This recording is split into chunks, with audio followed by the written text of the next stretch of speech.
ესე იყოს თუ ესე გირჩენია? ესე იყოს და ხო. ეს სამი ხმას კარგად გავიგოთ. შენ თვითონ დაიმაგრე როგორც მინდა.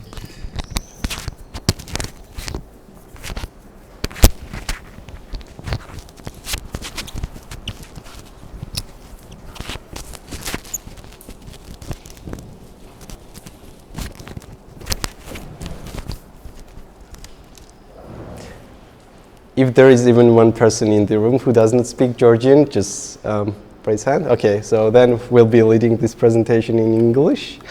Hello, my name is Malkhaz Suladze. I'm just a data scientist who just loves working, learning the transformer architectures and basically how language models work. And today, I'll be presenting, not only presenting, but I'll try to actually teach you at least something new. So this presentation will be kind of educational. Maybe I'll be asking some questions to you because we aren't that many here. And yeah, if you have any questions during the presentation, basically on anything, you can actually raise hand and ask me. So what is this presentation all about? We know that there are couple of leading companies who train this LLMs, and even open source LLMs are usually trained by big corporations. And yeah, but it's all usually related to tremendous resources that not that many have. And the problem is that even the open source LLMs aren't actually that easy to research, because you actually need that kind of compute, a certain kind of compute to work with these models. And if we have a look at the Georgian reality of large language models, I don't think that there is anything realistic is happening here in Georgia. At least what I've seen is always kind of seems to be a novice approach and doesn't really seem to be aligned to the academic research. So I'll just try to present maybe a few frameworks that we could potentially use to adapt these open source LLMs on any custom domain, and that also means Georgian. Yeah.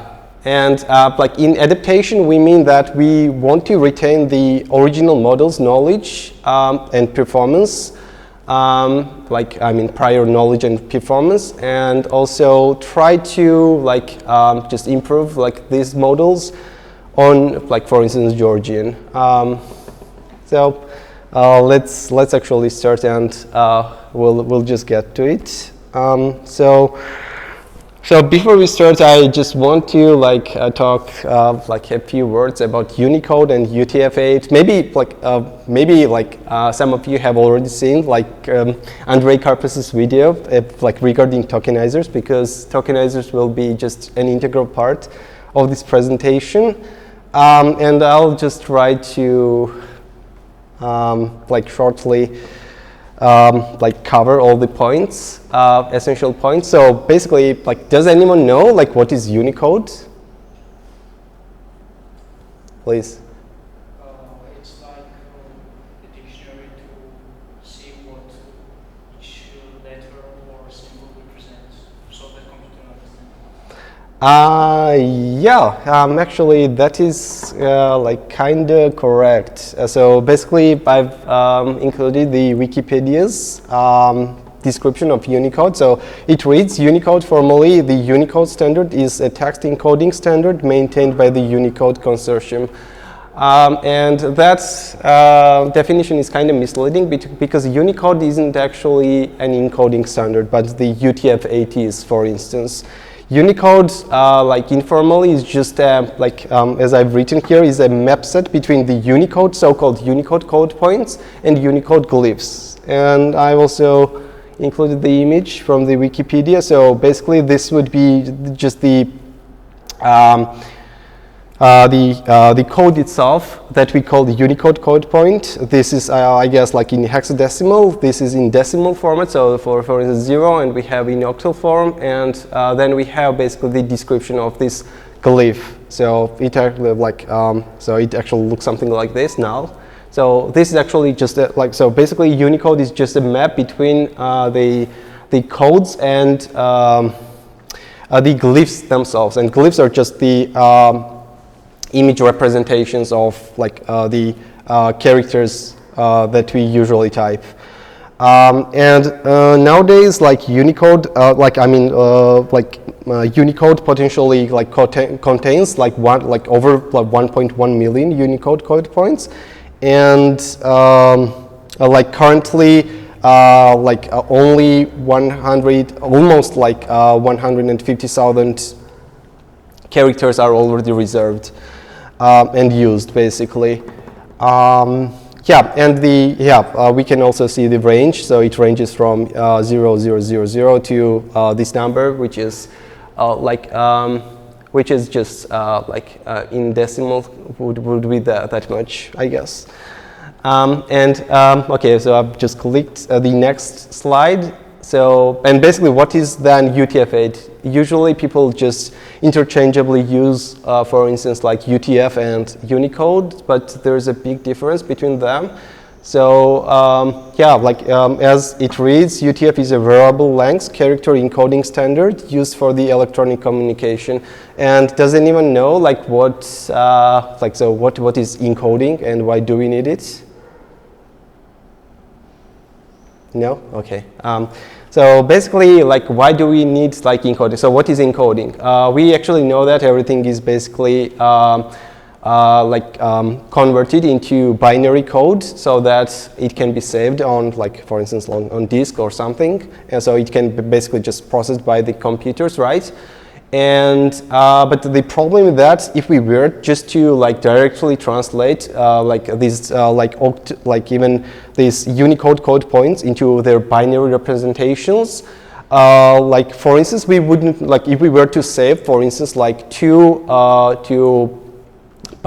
instance, these bit sequences, we wouldn't actually know, whenever we read that bit sequence, we wouldn't know, whether, it contains, 2 characters from the Unicode or 1 or maybe 6. So we just have to know, we just have to have a way so that we can actually just decode that bit sequence. And that's what is encoding basically does. It actually just reconfigures the bit sequence so that we actually know we can basically uniquely decode the bit sequences into Unicode code points. One of that one such standard is called UTF-8, and that is usually used in computer science. I mean, in computer world, because I think it's one of the best encoders, and there's also quite a quite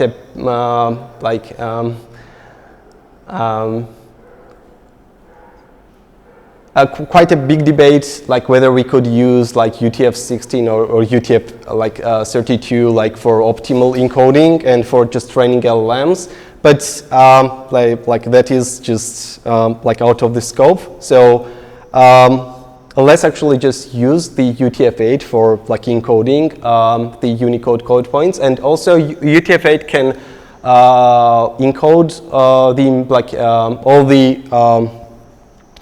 all the Unicode code points, basically all 1.1 million Unicode code points. So that is just kind of optimal in that sense.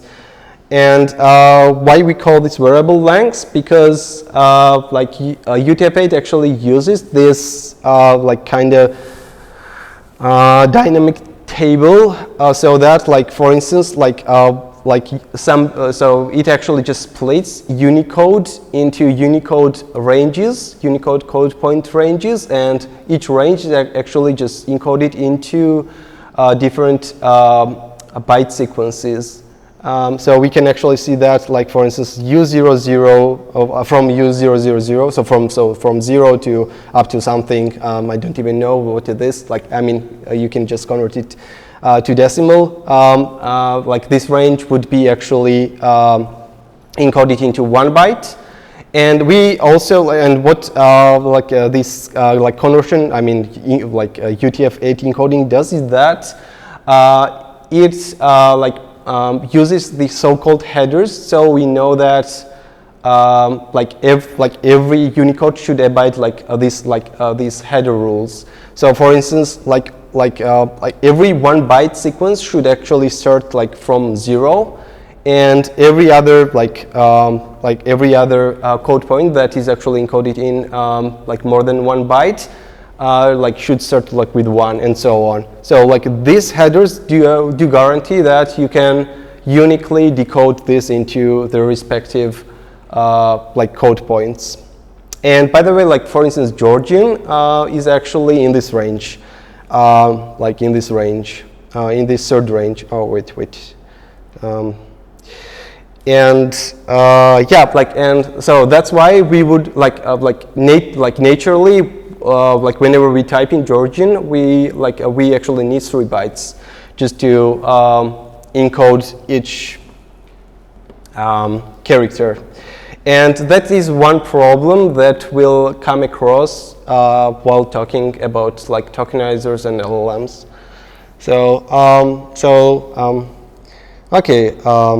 So because we've already covered what is encoding and Unicode, let's actually talk about tokenizers. So can anyone like quickly tell what is tokenizer? Maybe like I think most of you have already worked with tokenizers.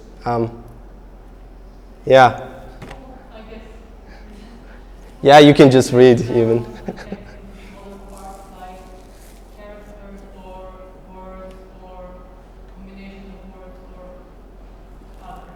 Yeah, like so in simple terms, tokenizers are actually models themselves that have an ability to encode and decode.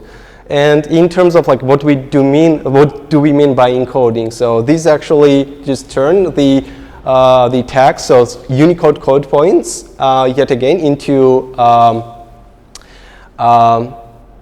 the like token code points, so-called token points, so they can be actually processed by like neural networks, for instance. I mean, like by LLMs.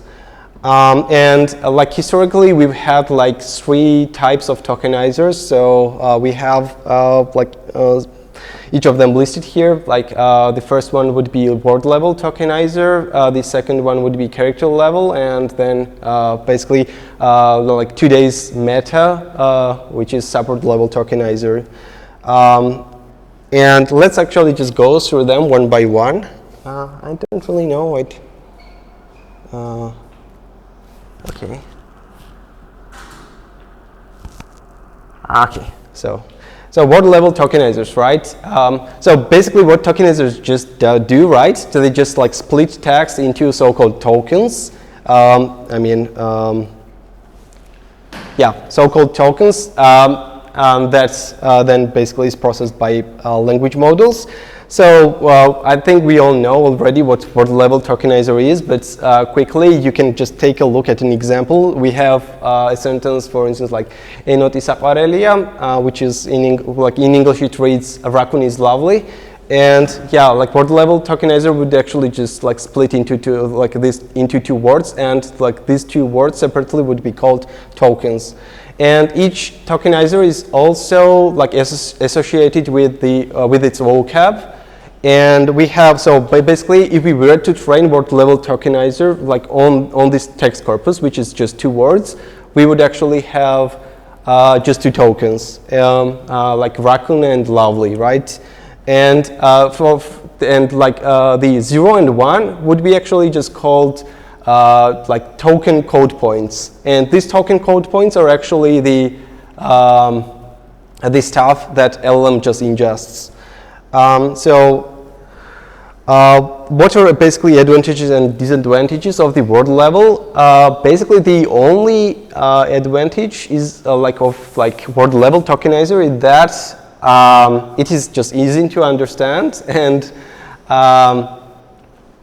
basically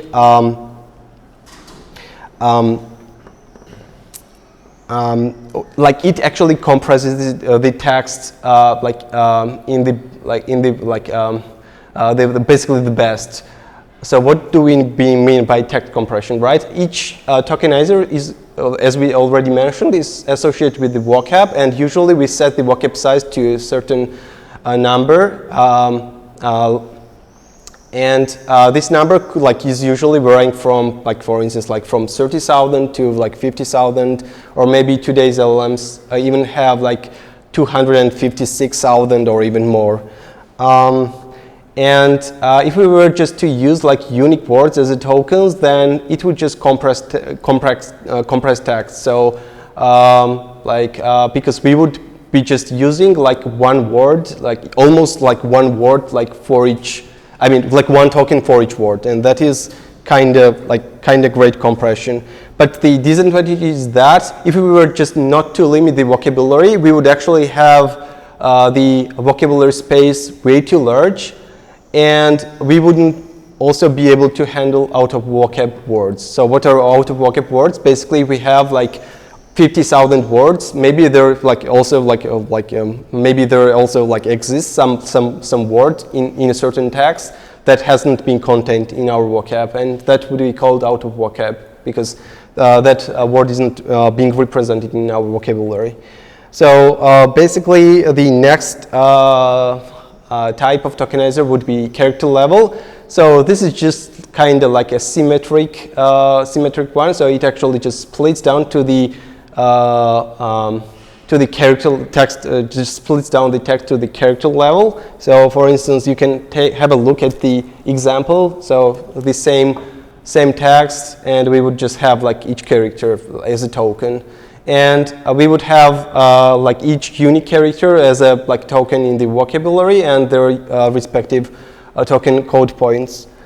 And the advantage for character level would be that vocabulary space is small because usually we don't really have that many unique characters in our training text corpus, but I think nowadays that is totally false because nowadays language models are trained on trillions of tokens, and we can actually have millions of unique characters basically. And maybe disadvantage, less efficient for language with large language sets. Okay, yeah, it also said that may lose semantic meaning, but that's not that bad. And yeah, the advantage of the character level is that it can actually handle out of vocab words because everything would be actually split down to the character level, and we would actually have all the characters in our vocab. And now let's actually quickly skim through the subword level tokenizers. So actually subword is a bit harder to comprehend. Basically what it does is that it actually breaks down the text into so-called subword units, which can be shorter than words but longer than characters. And you can actually see I've actually presented one of the subword tokenization variants here. So we have the sentence enoti saquarelia, and we have basically the subword units. So the subword units are just the tokens themselves. And so basically what the subword tokenizer just strikes a good balance between the vocabulary size and the compression. The character level tokenizer actually has the worst compression rate, and word level has the best, but subword is actually just in the middle somewhere, and that's what we actually want. So nowadays we have quite a bit, quite a great variety of techniques that we could use to sub-tokenize the text. So I've just presented the most famous ones. One is like byte pairing, like the so-called BPE that we'll be talking today. And the other ones are wordpiece and unigram.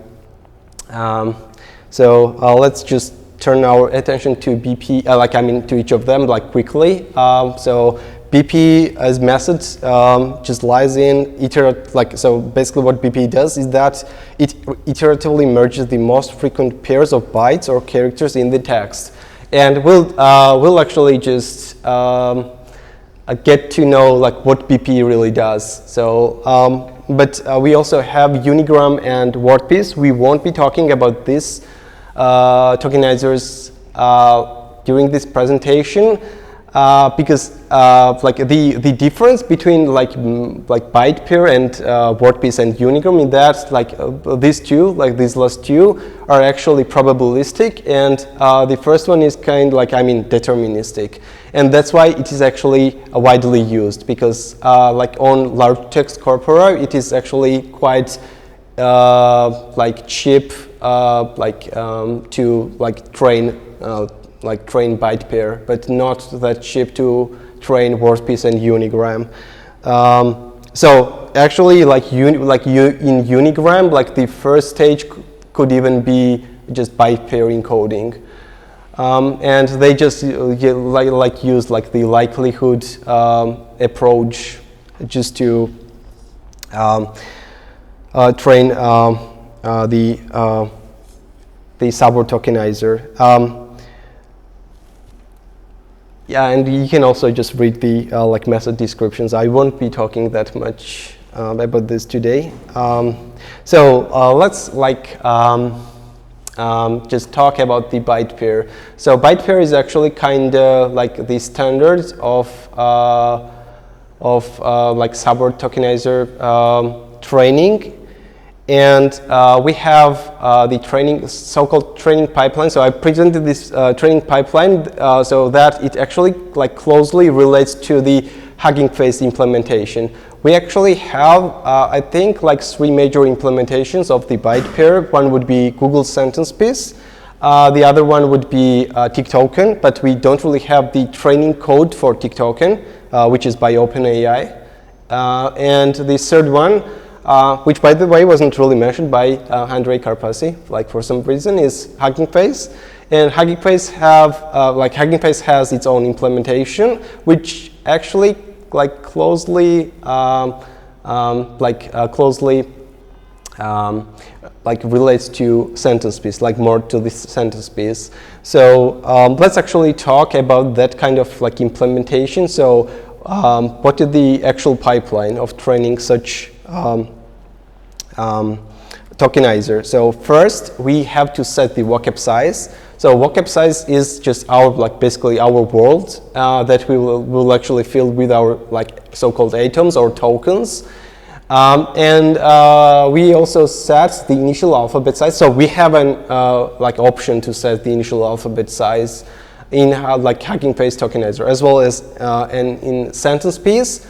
And what is the initial alphabet? So basically, initial alphabet is the very first atoms that basically just are actually presented in the vocabulary as a starter tokens, and then basically every other token is actually created by merges. Like in terms of TikToken, we don't really have that, because TikToken doesn't really have a notion of initial alphabet. It is just simply the 256 bit sequences. So what are these bit sequences, by the way, like these initial so-called bytes? So let's just go to here.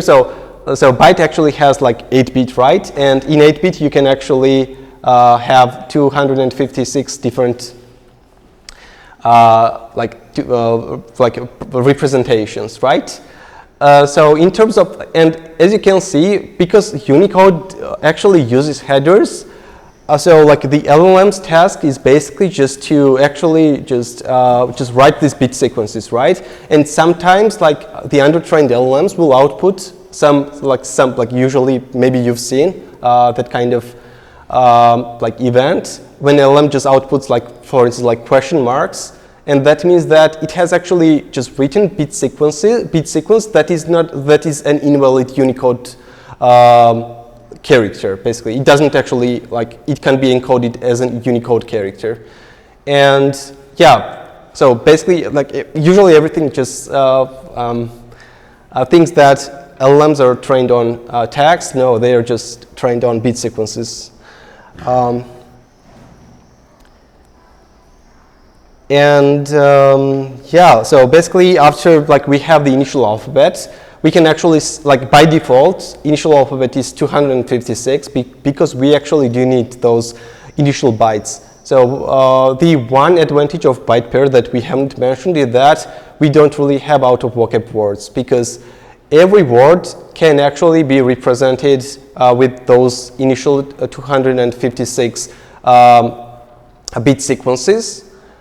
And anything after that is just for text compression, basically. So we could just like only have like 256 tokens and that's it. But we need compression, and that's why we actually set vocab size, like for instance, like 30,000, 50,000, and so on. Like in case of sentence piece, you can actually not really use the so-called initial alphabet of 256 bit sequences. And in that case, you have to really set the so-called unknown token, because whenever you have like the word that can be actually decoded into your tokens from the vocabulary, then you have to actually just denote it by something.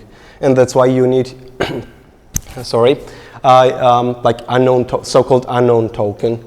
But because we are actually talking about Hugging Face, let's say that we always have this like 256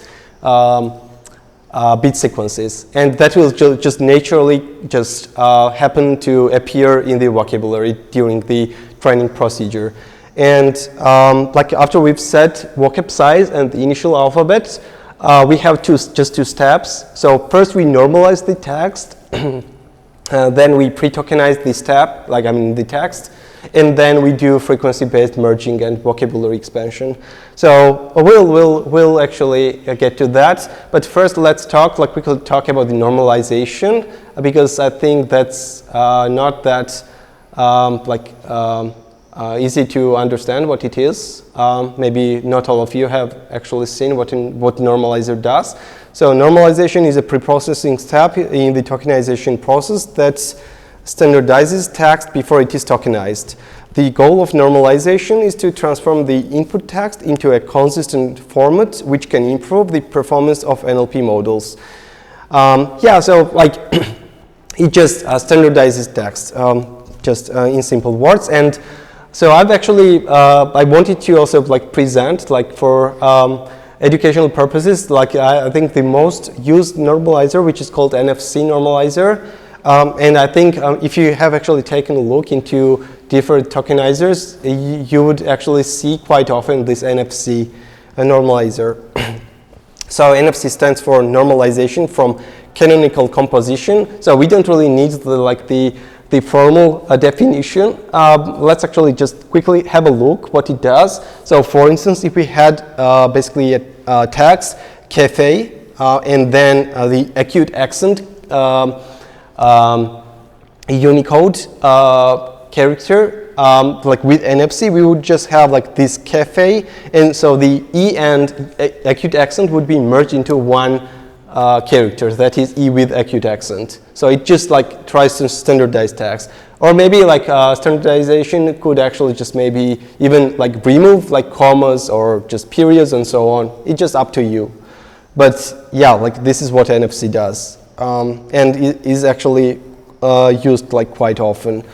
So now I'll actually just present the whole tokenization process that is basically done by Hugging Face to train a tokenizer. And we'll just do on the text corpus, and I don't really know why it doesn't appear here. Okay, let me just, okay.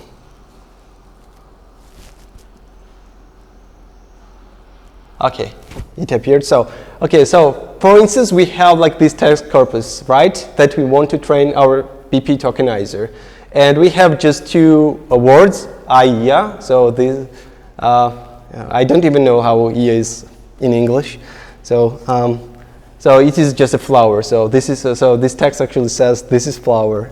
So we have just two words, and so basically it is just like basically two unique characters, right? And just one space. And we're training a tokenizer on this. So what we would first, right? So first, as we mentioned, okay, so I'm just like presenting the pre-tokenization step first. So for instance, UTF-8 encoded A would be just 3 bytes, because we already mentioned that Georgian characters fall into 3 byte range encoding. And this would be just the 8-bit binary representation, just that one, just 11110. And as you can see, it actually has the required headers, right? Just 11110, and then 10, and then 1 or something. We are, so basically what algorithm does first is that it actually encodes the whole corpus into UTF-8. So our IEA, like text corpus, would be encoded into these bytes. So I'm just like presenting with hexadecimal representations of these bytes. And once we have this byte representation, we actually set vocab size and the initial alphabet size. So for instance, if we were to set vocab size to 8 and the alphabet size to 20, all right, that is just like that was just basically just like chosen by me. It can be any arbitrary number. And then basically what we do is that we actually build the so-called byte hash map. So what is this byte hash map? We actually just pick these like unique bytes and actually count them basically. So we have, for instance, like first byte is actually used like 4 times. We have like this byte like 4 times and so on. And by the way, I haven't really sorted this, but this byte hash map is usually sorted. I mean, like sorted like when it is used, basically. And after we actually built our hash map, we actually get the most frequent bytes and add them to the vocab. So because we've already set the initial alphabet size to 20, and because we only have like how many? Like 5 bytes into the hash map, we are actually just using all the 5. I mean, most like we are actually using most frequent like 20 bytes, and we're just writing them into the vocab. So we're just writing them all. If our like hash map was like 13 lengths, we would just use like first most frequent 20 bytes. Just to build the initial vocab. So, and basically this is what is usually called the initial vocab, but this is just vocab that will be expanded during training. Yeah.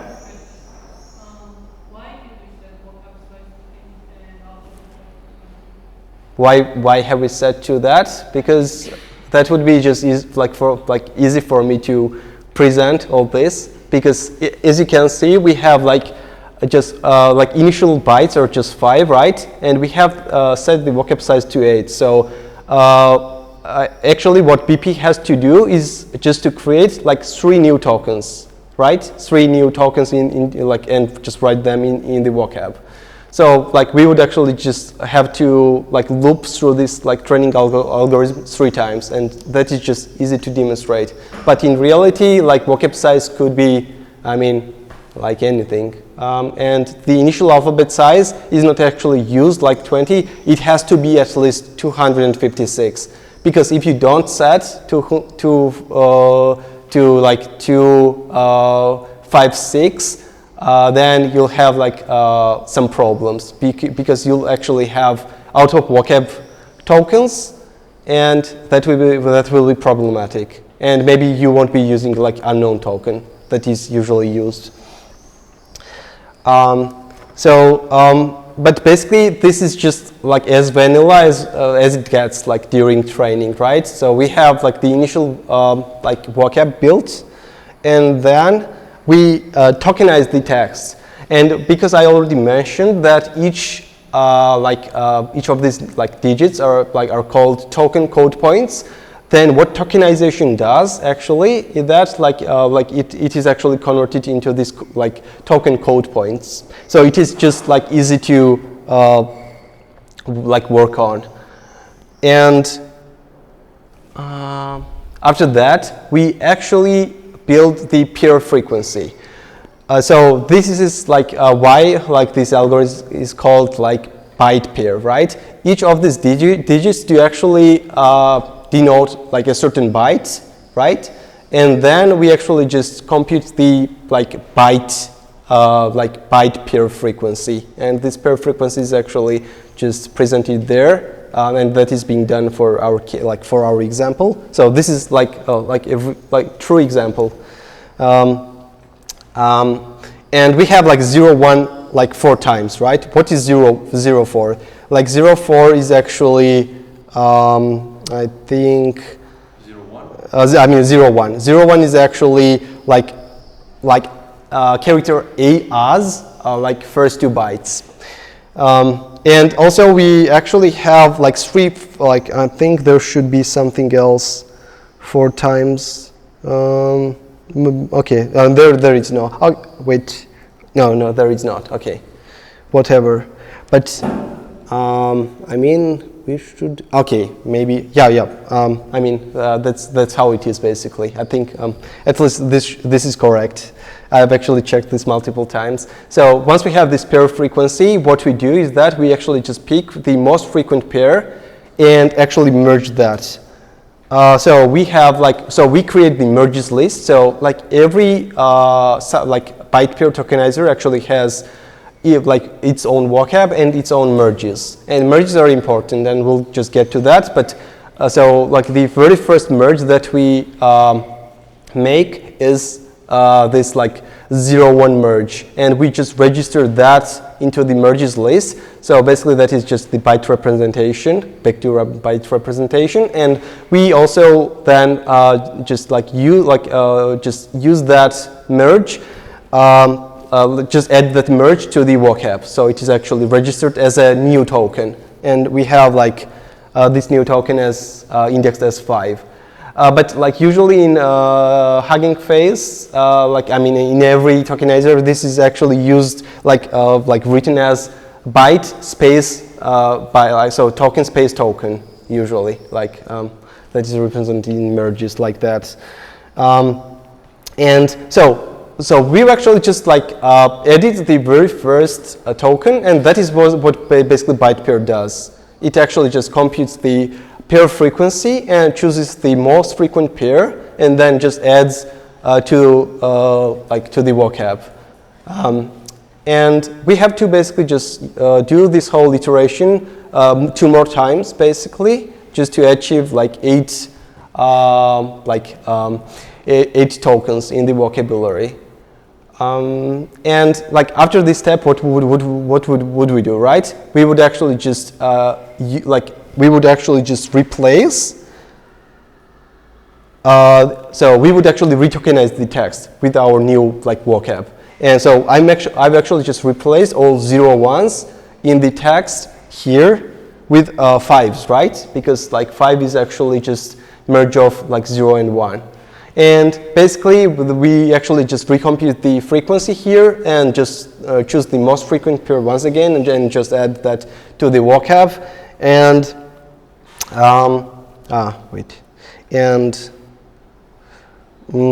yeah, basically this is just the end example, right? After I actually edit all the tokens, I've actually replaced each these 3 bytes here, I and E, with their character representations, because it's much easier to comprehend. And we have 3 merges, right? One for this byte merge. Then we have actually the merge which actually represent A and which represent E, basically. So we have basically all the full vocab, and the training is basically done. So the only difference that we haven't really accounted for in terms of Hugging Face training is that Hugging Face tends to actually split the training corpus during pre-tokenization. So pre-tokenization actually just encodes the text, but before encoding, it actually splits with some custom regex. Maybe you've seen like GPT-2's regex or something. And by default, if you don't really specify any pattern, it will actually just fall back to the GPT-2 like regex. Maybe I've presented it somewhere? No. Okay.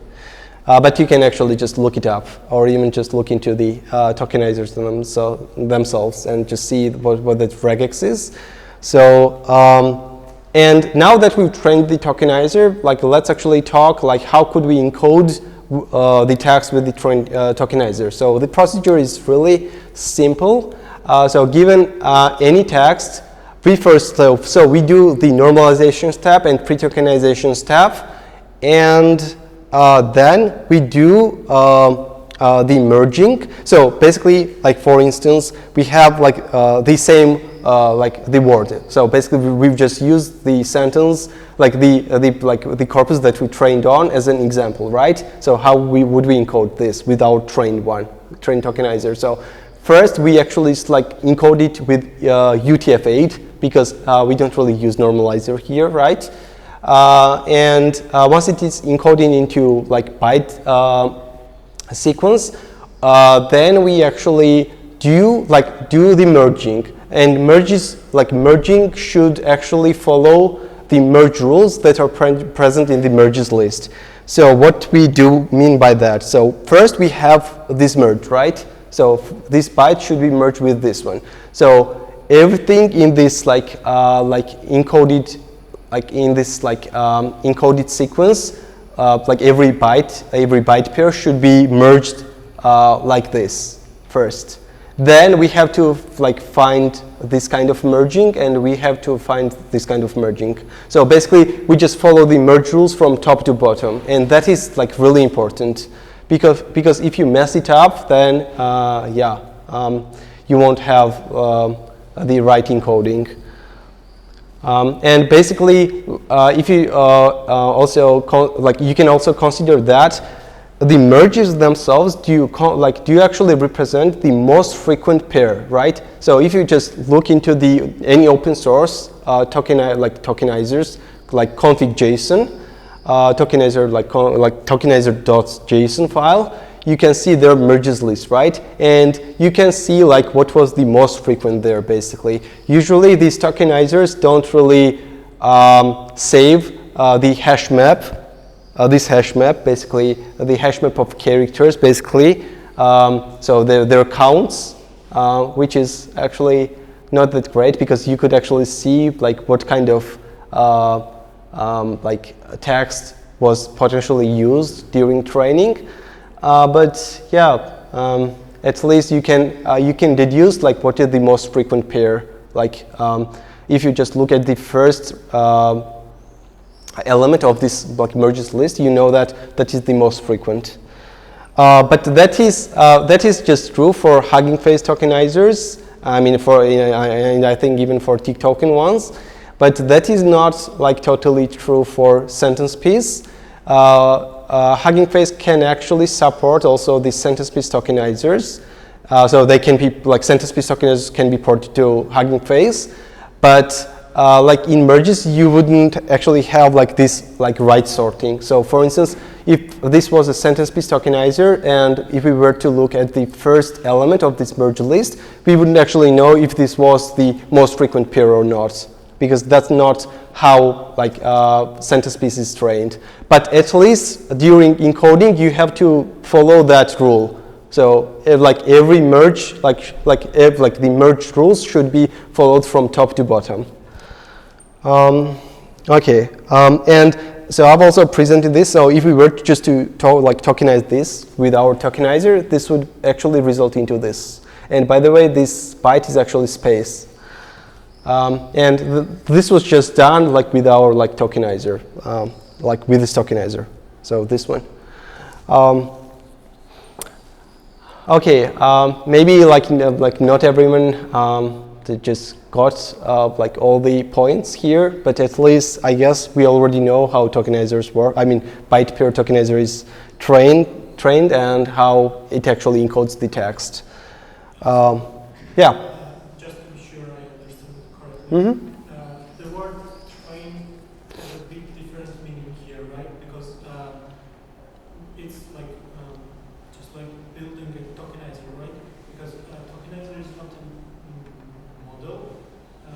You could, yeah, I mean, actually, that's a good question. So why we say the word trained, right? So the tokenizer itself is actually the whole package of this vocab, these merges, and the so-called merge rules. So these merge rules actually, like, because we already have merge rules that have to be satisfied, that's why we actually call the tokenizer model, because some logic has to check whether like what we have to like merge first during like encoding procedure. So that's why we call them models. But like training, like in pure sense, is just like frequency merging. That's it. We build the initial alphabet, and this initial alphabet is also the frequency like hash map of the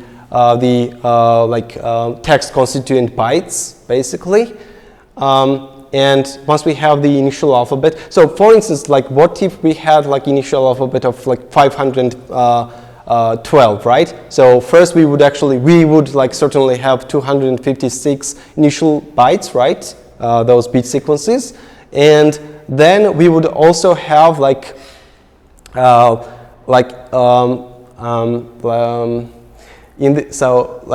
so technically I have actually just missed something here, because whenever we encoded this, basically, like during pre-tokenization step, Hugging Face does like just actually just splits the text into words with that custom regex that I've mentioned. So for instance, like if the splitter was just white space splitter, like we would just have like, for instance, I and ia, and then we would actually just build the hash map of these words, basically. That's how it is done in Hugging Face. And then basically each word is actually then like encoded into UTF-8. And yeah, like it's actually like a bit more technical, but like whatever we did here is just I'm purely related to like byte pair like frequency training. So actually Hugging Face also does like because it also splits into regex. Why do we even need this regex, right? So the regex is actually used so that like certain words, like certain like characters won't be merged with certain characters. So like for instance in GPT-2 they didn't really want like numbers to be like merged with the actual characters. Like so for instance we don't really want and 1 to be just merged and to be represented as one token, because that's now not how we usually operate like during like writing, right? And but actually GPT Tokenizer, the regex has its own downsides. I mean that's a big topic, and they've actually just changed that. Like for instance, like if you have a look in TikToken, you can see their custom regex, and also you can see much more different regex pattern like in Llama 3. And yeah, basically, so all in all, like Tokenizer would be just a model that encapsulates vocabulary, merges, and the rule, how to encode, like encoding rule. And the encoding rule is that we have to follow the merges from top to bottom. That is the whole Tokenizer. Yeah. Now, okay, so now that we know how tokenizers work, we are just getting to the juicy part, which is the heart of our like presentation. So we mentioned the the adaptation part, and adaptation is not that trivial as it seems to be. And like if we were just first of all, because we already know like what is the like basically the potential problem, right? So for instance, if you just were to take, for instance, even Llama 3's tokenizer, right? Llama 3 doesn't really have like any Georgian like byte merges. So like in simple words, it doesn't really have any Georgian characters in it. So if you were to encode the text with Llama 3's tokenizer, like Georgian text, you would like actually end up like for instance, like 10 character like text would actually end up in range of like maybe like on average it would be like 25 tokens. So it didn't even like compress the text. It basically decompressed, and that's bad because the 10 characters 10 character like English text with Llama 3 tokenizer maybe would end up like with 3 or 4 tokens at most, and yeah, like that is bad because if we have like a lengthy text, that actually relates to much more compute because actually language models, I mean the like the transformer architectures, vanilla transformer architectures at least, do scale quadratically during training, and because this so-called KV caching, we can actually achieve ON, so n complexity during like inference. So basically, at least it's like linearly dependent on the length of text. So we would so we have to try so that the text won't be like as lengthy as it can. And by the way, like in Georgian, because like 10 tokens is actually translated into 25 characters, like on average in 25 tokens.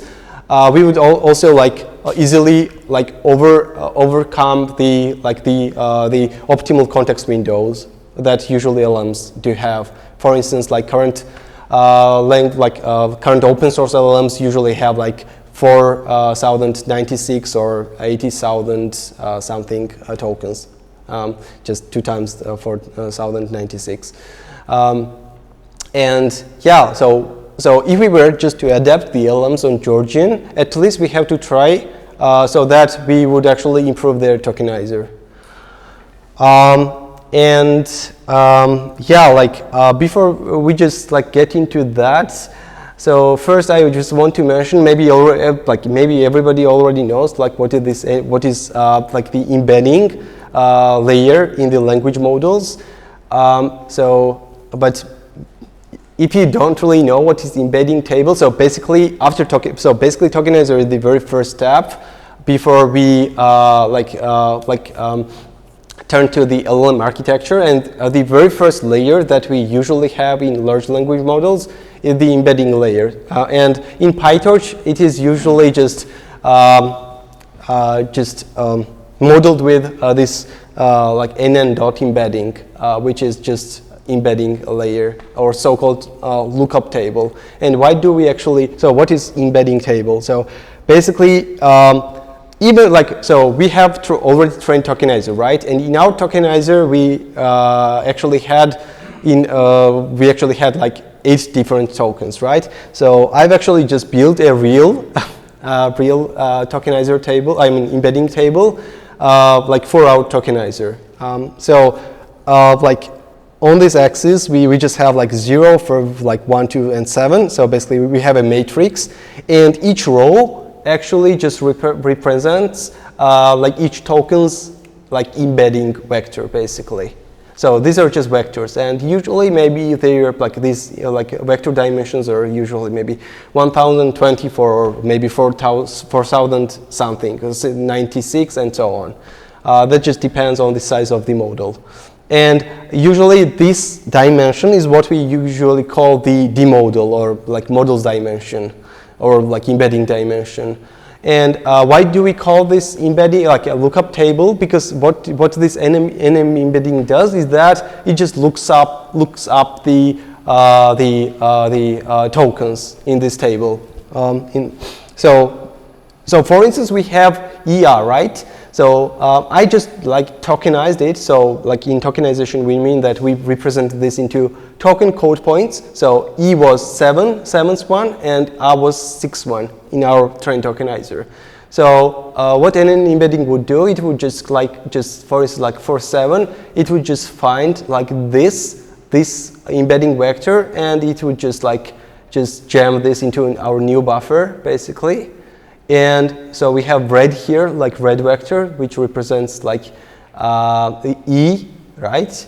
And then we have 6th one. We find this 6 tokens embedding vector, and we just jam it here. So after this operation, after an embedding, after we actually pass this EA, so this sequence into an embedding, we would actually end up with this matrix 2 by 1024, which is which is just our 2 token embeddings, so like just 2 our token embeddings, basically vector embeddings. And we also call like in an embedding, by the way,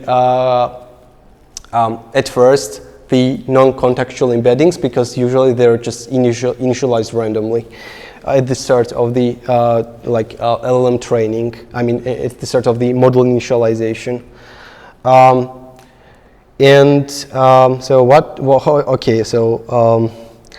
So we'll actually just come to this embedding table again, but at least we know what it is now.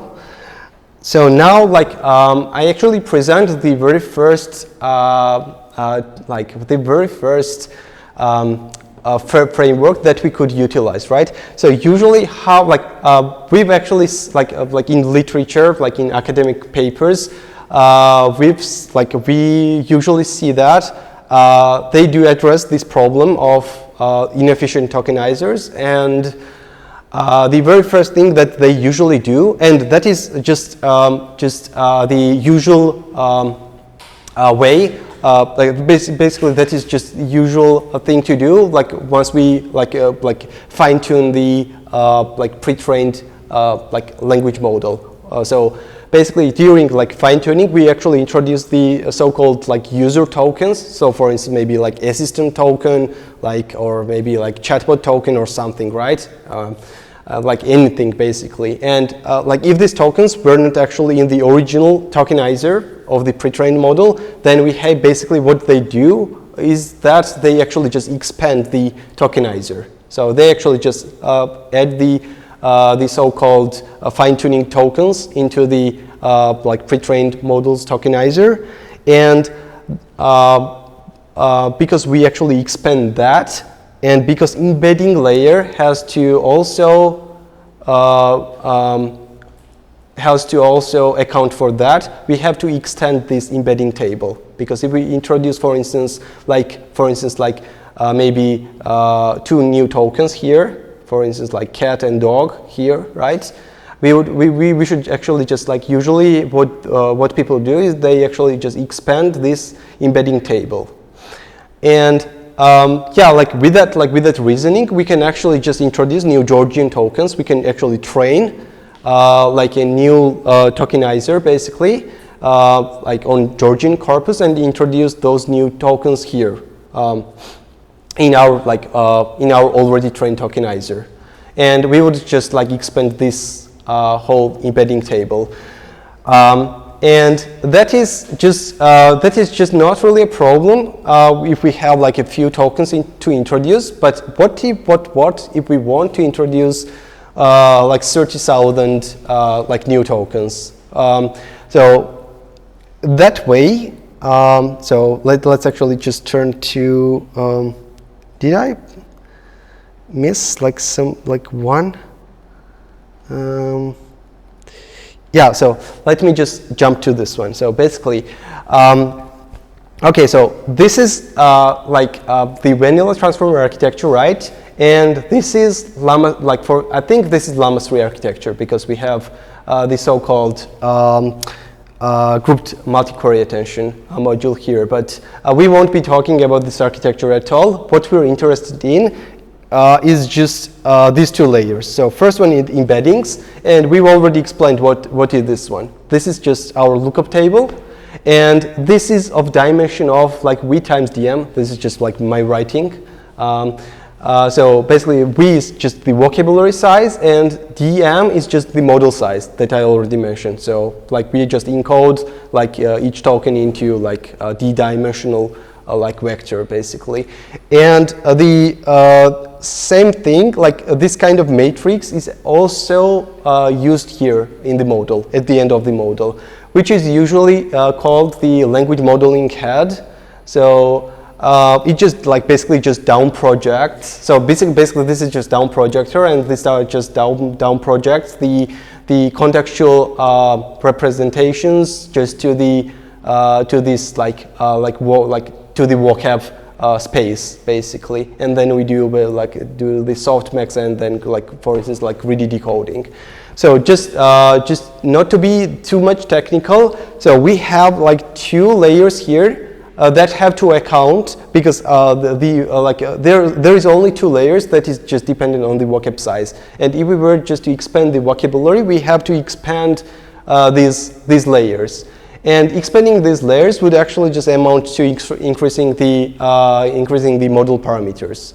And yeah, that is problem if we were to introduce 30,000. So what if we want to, like for instance, like adapt Llama 3, right? It already has 126,000 or something tokens, and if we were just to introduce more 30,000, it would just result to much bigger model. So in a sense, like Llama 2 and Llama 3 don't really differ in architecture.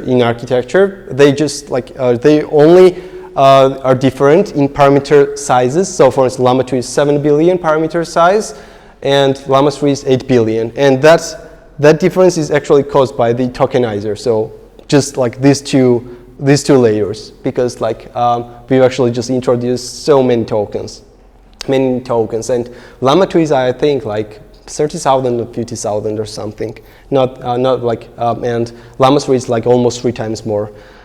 Yeah.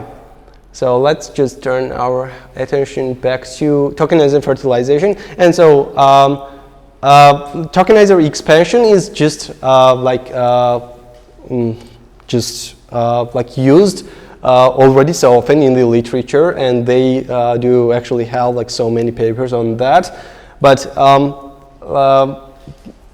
we also wanted to adapt these language models on Georgian, and I didn't really like that approach because we would be actually increasing the model complexity, and because the computational resources are already so scarce, that would just be unoptimal.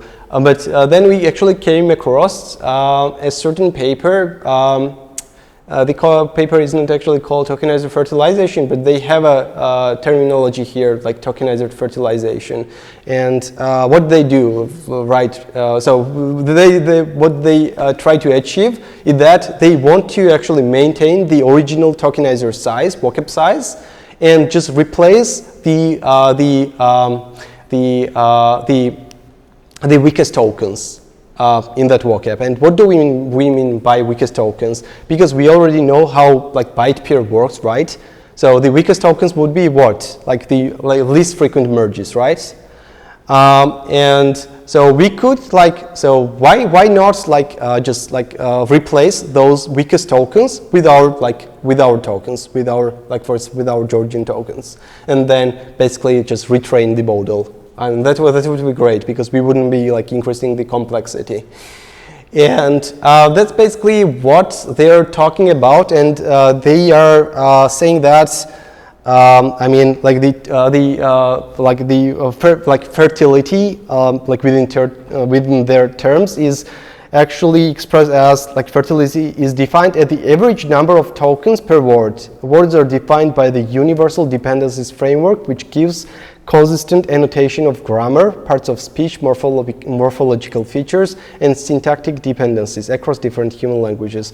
To calculate the fertility, we tokenize each word from the tree bank individually to get the sum total number of tokens, and then divide this by the number of words in the tree bank. So, in simple words, fertility is just an easy metric. So it's just an average number of tokens per word. So the lesser the the lesser the number, the better fertility we have, right? So in terms of like character level tokenizer, like fertility would be 1, right? Because each, like for instance, each token, like word level tokenizer would be 1. So suppose that we have all the words out there in our vocabulary, then fertility just would be 1. Because we would just need like 1 token per word. Like for instance, like, so basically what do they mean like in TreeBank, right? So they have like this like great corpus that actually includes like, that actually encapsulates like words that are all about like parts of speech, like morphological features and so on. This is just like a custom corpus basically, and they just like compute the fertility, so like the average number like of tokens per word on that corpus, and then they say that okay, fertility is this much basically, and they actually did this. So basically, they actually fertilized tokenizers, and they were just doing like this experiment for Hungarian and I think Thai languages. And this is their fertilization pseudocode, basically. So what they do is that they train a tokenizer limited to a vocabulary size k, where k the number of tokens you want to replace in the original tokenizer. So for instance, we have like our original tokenizer, like for instance, Llama 3, for instance, has 30,000 tokens, right? And we want to replace the least frequent 10,000 tokens with our like Georgian tokens, for instance, right? So that's why they actually first reduce the original tokenizer to a size k, right? Which is like in our case, like they actually train a like limited, new tokenizer, the target tokenizer, which is actually 10,000. So 10,000 would be k in our case. And then find the number of overlapping tokens O between the new tokenizer of vocab size k and the original tokenizer. So like this is really simple, right? Maybe like, so we have Llama tokenizer, like for instance, or maybe like, well, let's say Pythia tokenizer, Pythia language model tokenizer, and we have our like tokenizer that was trained on the like almost like on the Georgian corpus. And maybe like these two tokenizers do actually have overlap. So we don't really want to replace the overlapping tokens. Even though they are weak, we don't really want to replace, because they were actually already trained, and their like respective embedding vectors would be already trained. It's like, at least at some quality, right? Because like even though like tokenizer may not contain like Georgian merges, it may have been already trained on the Georgian corpus. That's how it is. Actually, if you check, like Llama 3 doesn't really, as I already mentioned, Llama 3 doesn't really contain any Georgian tokens, but it was like actually trained on the Georgian corpus. So that's not really a problem. And if like these two tokenizers do have an overlap, we want to actually retain the overlapping tokens. So basically, we are actually just replacing k minus O tokens, right, instead of k tokens in like in our original tokenizer. And so what they actually just tell us the way how to do that. So replace the least frequently used k minus O tokens from the original tokenizer with the k minus O tokens from the new tokenizer. The GPT they actually say that add the merge rules from the k minus O new tokens to the beginning of the merged text file. So what they say that, so once we have actually replaced the k minus O tokens from the vocabulary, we want to introduce the k minus O tokens respective merges from the target tokenizer into the original tokenizer's merges list at the beginning, basically. But that is not technically right, because if you were to do that, and we've already done that, by the way, you would end up with the tokens like from your K-O tokens, so that like some of the tokens would never be achievable basically with our like encoding scheme. And I mean that is actually quite technical to just like talk about like why would it be like that, but I assure you that we wouldn't actually achieve few of the tokens like from our K-O tokens. And that would actually just lead us to the so-called unallocated memory in our language model. And by the way, Karpasi actually mentioned that kind of like thing like in his video about tokenizers and like the so-called golden Magikarp. So what it's all about, basically, in some like GPT iteration, they actually trained the tokenizer on a Reddit corpus, where the Magikarp, by the way, golden Magikarp is from Pokemon, and golden Magikarp was just a username there, and it was by the way like very well represented in the text corpus, in that text corpus, and so.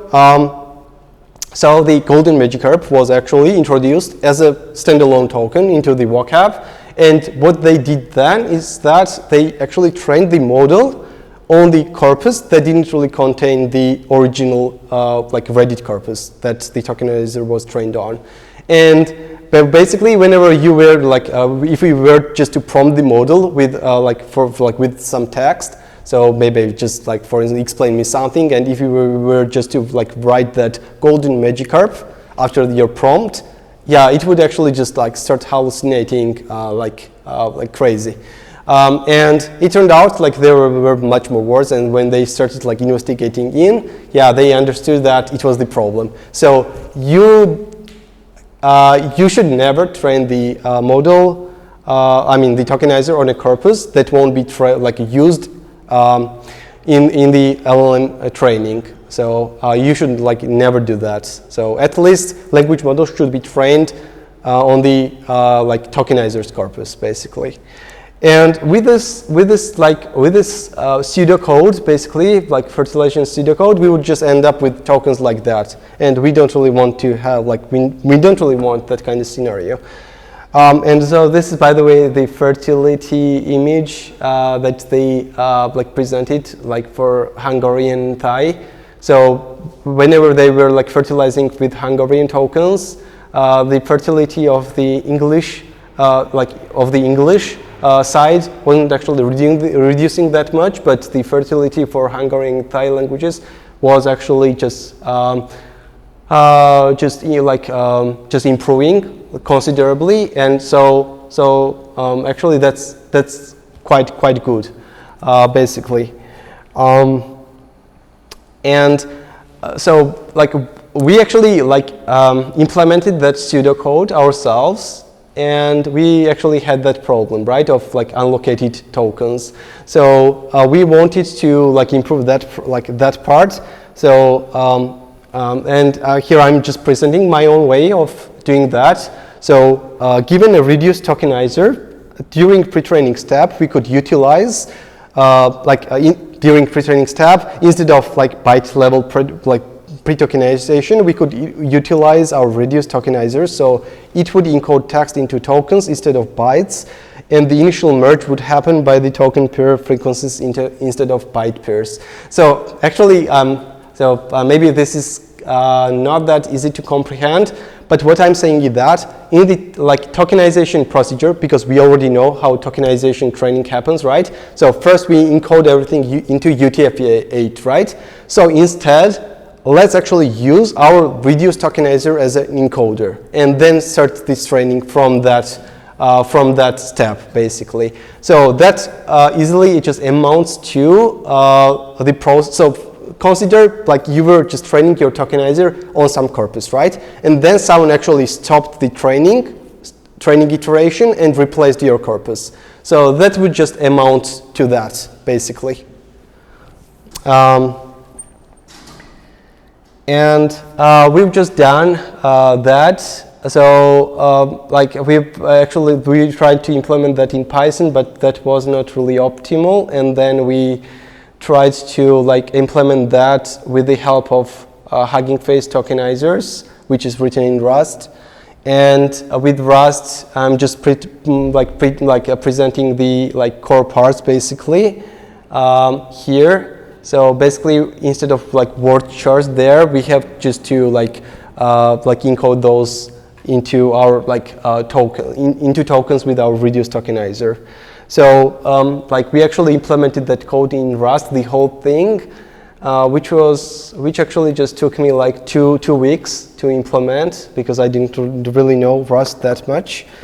And here I actually present the real world example. So we fertilized PyC tokenizer basically.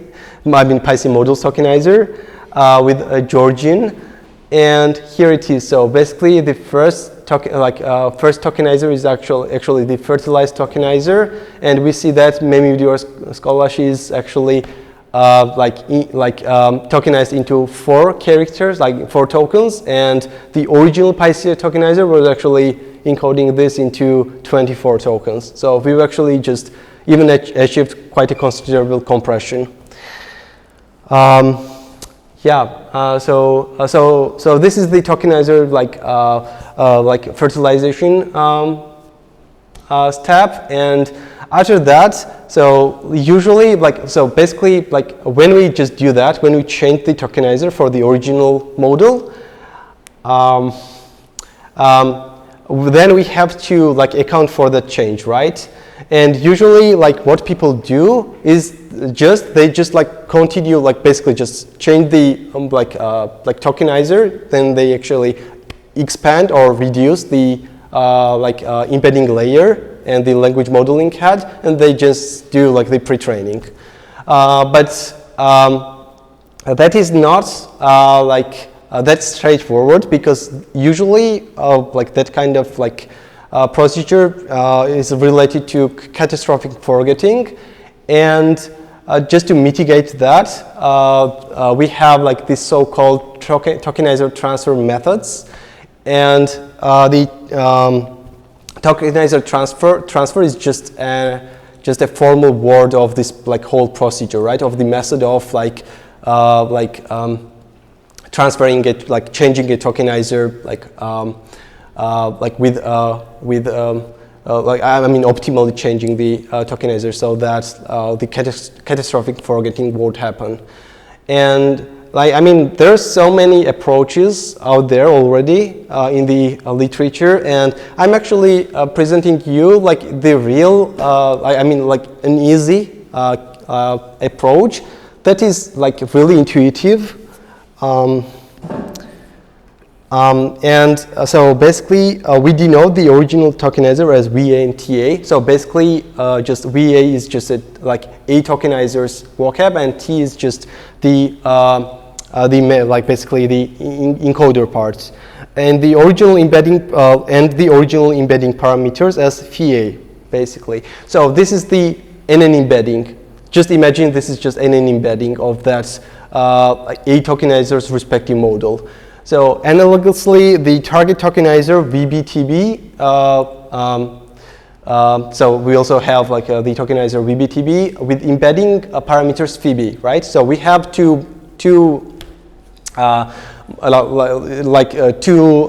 tokenizers, right? A and B, and we want to transfer the VA into VB. So we have to somehow account for this change, right? And one of these methods, the transfer methods is known as fast vocabulary transfer by Guy et al. So they actually initialize the embeddings for any new token T from VB as the mean of the embedding of TAT. And this is really intuitive. So that is the mean of the sequence of the embeddings. That is the mean of the sequence of embeddings. The token is decomposed into by the previous tokenizer TA. So I actually want to show you an image, just to just easily visually tell you what does this mean. So for instance, we have a tokenizer, right, and its embedding table, and we have the second tokenizer. So let's imagine we already fertilized our tokenizer, right? So Phoebe would be our fertilized tokenizer, right? So they actually have like the same size. That's why I have actually like painted these two same-sized matrices, right? Two same-sized embedding tables. And so they actually have few of the tokens that are basically the same. And this is the part we've like introduced new tokens, right? So we've replaced the original tokens with our new tokens. So so how could we actually initialize these new embeddings, right? Because like one way would be just to like initialize them randomly, and that would be it. But yet again, that would be like unoptimal, and that would actually lead to much disturbance at the start of the language model training, and yeah, we would have like some catastrophic forgetting and stuff like that. And they do actually mitigate that so that like we could actually like initialize this embedding with the mean of the tokens, with the mean of like the token embeddings that actually just that actually represent this new token. So for instance, maybe we had the LA, M, and MA tokens in the original tokenizer, right? And we introduced new, for instance, like llama as a new token in the B tokenizer, so in the fertilized tokenizer. So first, what we do, right? We would actually just tokenize this with the original tokenizer. So it would be actually tokenized into LA, M, and MA, right? Into these three tokens. And then we would actually pick each of these embeddings, right? And we would actually just compute the mean of these embedding vectors, and then we would just like initialize the llama tokens embedding with the mean of those three token embeddings. So that is basically the whole procedure, and it is like really intuitive and quite easy to understand. And this is actually shown in the paper by Guy et al. That in a few shot scenario, they actually achieve basically the same model performance. So after they've actually like transferred the tokenizer, they have basically the same performance after a few shots training. And that is great, and we can also use that approach. There are also I mean the most novel approach is called the zero-shot tokenizer transfer, and that paper actually trains a so-called hypernetwork. So hypernetwork is usually called a model, like a neural network that that predicts neural networks, basically. But that is just more complex solution, and that wouldn't be suitable for our case, by the way. We turn to basically the last part of our presentation and about adaptation. And the adaptation is actually achieved by continual pretraining. So basically, so far we've never actually talked about how could we address the catastrophic forgetting part, or how could we address the knowledge transfer part. At least we've talked about catastrophic forgetting, and we all said that, okay, we changed the tokenizer, and okay, we have, after a few shots, we have basically the same model performance, but we also want to introduce a new information. So we want to introduce Georgian into the language models. So how could we do that? And if we were just to train, maybe there is so many papers about that. Some actually just utilize custom schedulers or something. They actually just some of them actually use static learning rates and so on. But all the approaches I actually read in those papers were not actually really addressing to catastrophic forgetting as well as knowledge transfer. And in here, I do actually want to present you one of the one of such approaches that could be potentially superior to any other approach. And that approach is called the continual domain adaptive pre-training method. I mean, which is like in the realm of continual domain adaptive pre-training, in short DAP. And the method is called DAS. So it is called continual domain adaptive pre-training with soft masking. But we can also just read few sentences like from this note. So while continual domain adaptive pre-training further pre-trains a language model incrementally to adapt it to a sequence of domain. I mean, this is just a definition of that, right? So domain adaptive pre-training just tries to adapt the language model on new domains, but these domains can be just continual. So first you train on a certain domain. So for instance, you train on a like restaurant data, then you actually train like stop training and then actually just retrain the model on the maybe literature data and so on. And these domains can be related or not related at all. And you're just doing like that. So you're just pre-training model, then like stopping the pre-training, and then just doing the same thing on a new domain. And that is what is called continual, because you're actually just getting new data maybe after some time. So for instance, when like in 2023 you have a certain data, and in 2024 you have some additional data, and you just want to introduce that data into your model. And yeah, like that would be just in the realm of continual domain adaptive pre-training. So like, and here we read that like the LM editing with or without continual learning that corrects mistakes learned in the language model is a special case of continual and task learning. So basically we have also the term continual and task learning. So what is end task learning? End task is basically just like the what we usually identify as fine-tuning. Basically, maybe you just like train the model on classification, or still you just fine-tune that on next token prediction, and if it's generative, and so on.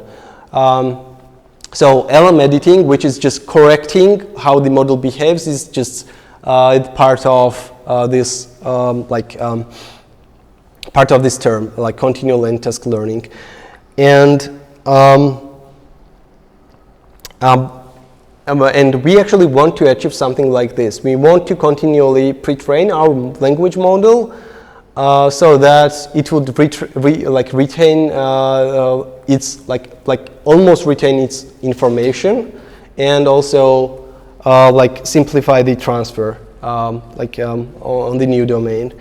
And so I'm actually just presenting one such approach, and I already mentioned that continual domain adaptive pre-training of language models with soft masking. So this is a bit technical, but I mean, this is quite an intuitive approach as well. I mean, any of you could have come up with something like this, at least in verbal terms. So they just try to address both of these problems. So, and they say that it shouldn't after with their training, it should not the LLMs should not suffer from catastrophic forgetting, so-called CF.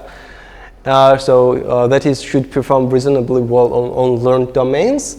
And the second, it should encourage knowledge transfer across domains to achieve improved end task performance. So basically, it should perform well in fine-tuning tasks as well. I mean, we want to improve with that regard. So so what they do, right? So first of all, I just want, so they actually do this they actually just do this whole procedure for certain layers, and these layers are basically multi-head annotation layer, intermediate layer, and output layer. By the way, when I was reading this, this whole procedure was actually done for Roberta model, And Roberta model does have like multi-head attention layer, intermediate layer, and output layer, basically. So these are just all the, like these two, like those both, like the last two are the linear projectors, and this is just the attention layer, basically. Like multi-head attention is just the attention, basically. And what do they do, right? So firstly, it has been found that not all the units in a layer are important. What do they mean by that, right? So even though we have like so many parameters in the model, not all parameters do actually contribute to certain tasks with the same weight, right? So some are actually not that important, like for certain tasks. And that has been already found, and that is actually present in the Michael et al.'s paper, and you can actually read that. And they say that they actually introduced the so-called virtual parameters, GL. So GL actually just means the virtual layer for computing the importance of the units in a layer L. So what do they do, right? So they actually just first try to compute each layer's importance, and importance is actually just computed like per parameter, or so-called per neuron, or per unit, like whatever you want to call them, basically. And once they have this layer importance, they actually then just do this soft masking, and we'll just get to that. But firstly, they actually initialize each of these virtual parameters with 1. So in implementation sense, you could actually just also just call these JKs as adapters, basically, because they are actually just introduced into the models as adapters, basically adaptive layers. And then we try to compute the gradients with respect to these virtual parameters. And so how do they introduce this into this model? So they just do this. So once for each of these 3 types of layers, we actually get the OL, output layer of each, basically output layer of this layers, basically. I mean, this is actually not that is technically these are just these OLs are actually just the linear projectors, basically, just the linear matrices of each layer, basically. And they element-wise multiply with GL, and we get the new OL heads layer. So they do actually modify the model itself, and GL could be actually seen as an adapter. So like in LoRa, we have the low rank adapters, right? A and B, which represent the original linear projector weight matrices, and within the same regards, we have the GL, which is basically the whole weight matrix of each linear projector, and just initialized as 1. And then they basically just compute the just initialize. Create this layer importance metric IL. So, and this is just 1 over n, and then we have the derivative with respect to L importance. And L importance here is task-specific loss. So for instance, so imagine we have Roberta, right? And Roberta is just maybe used for classification. And so what would be L importance in that case? That would be cross entropy. For instance, it's binary classification. So it would be binary cross entropy loss.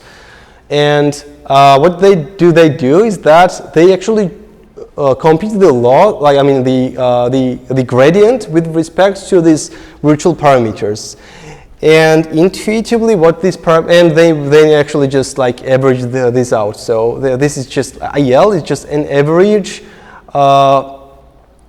with respect to loss gradient, basically. And they actually just iterate through the data set, basically. If we have the labeled data set, x and yn, so for instance, this is like some sample, and we have the label, for instance, like 0 or 1, we would actually just compute the importance like this. And you can like, I mean, this is not like easy to comprehend at first, but what this like formula does is that it actually just shows you the like how susceptible like each parameter is with some changes. So for instance, these like our like target domain, right? For instance, like Georgian domain that was not really like that the model wasn't really trained onto.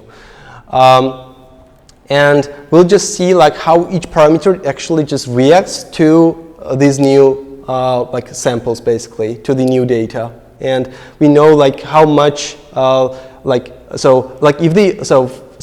how could we interpret this, right? So if the importance like for a certain parameter was high, right?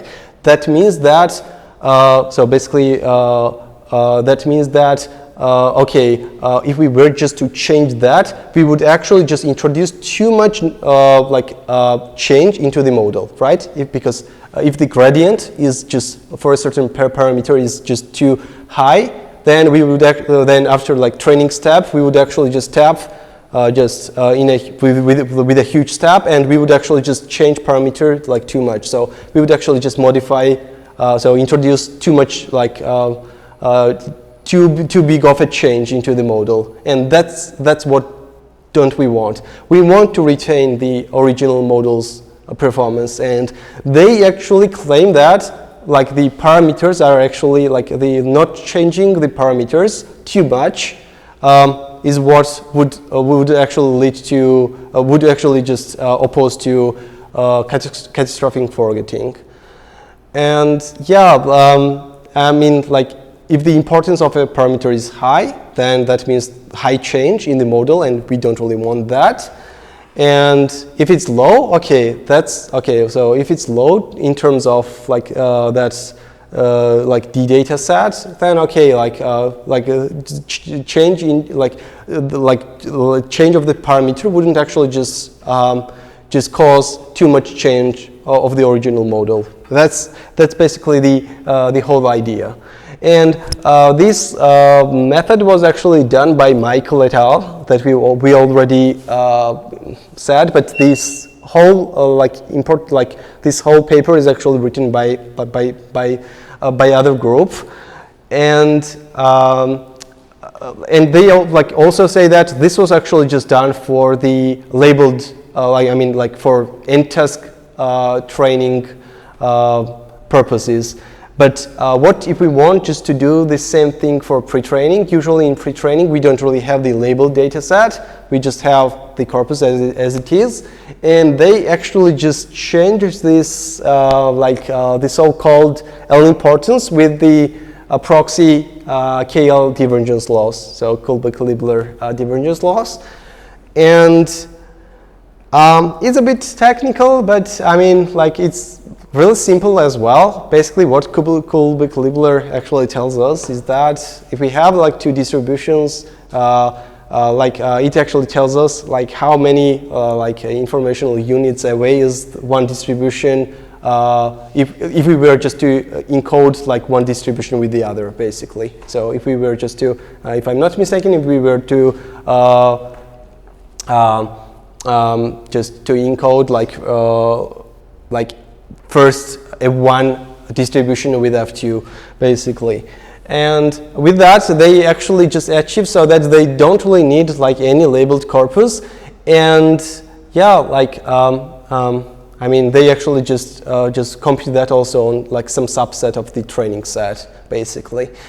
And then we basically just use the cell importance, and we have basically the same formula. Instead of loss, like task-specific loss function, we have proxy KL divergence loss. And by the way, like how could we achieve like the two distributions, right? So because like intuitively, like not intuitively, but like naturally, like almost all language models do actually have dropouts. And you could actually just look at the dropout as a basically as like alternatively as a noise, right? Because like dropout just means some noise into the model. So that is just model plus some noise. And with that, because that like that already just encode like that just represents noise, we can actually just look at this F1 LM and F2 LM with just like dropout layers, just as two different distributions. Because this noise, the noise is already like probabilistic. I mean, like statistical, right? So if dropouts were like disabled, we would just have like F1 LM and F2 LM are just like the same model. It's just the same model basically. So we have Roberta and we have basically the same like the Roberta with the same pre-trained weights in both cases. But dropouts are actually activated in this case because we actually want to introduce some disturbance, and dropout is just an ideal way to introduce that disturbance.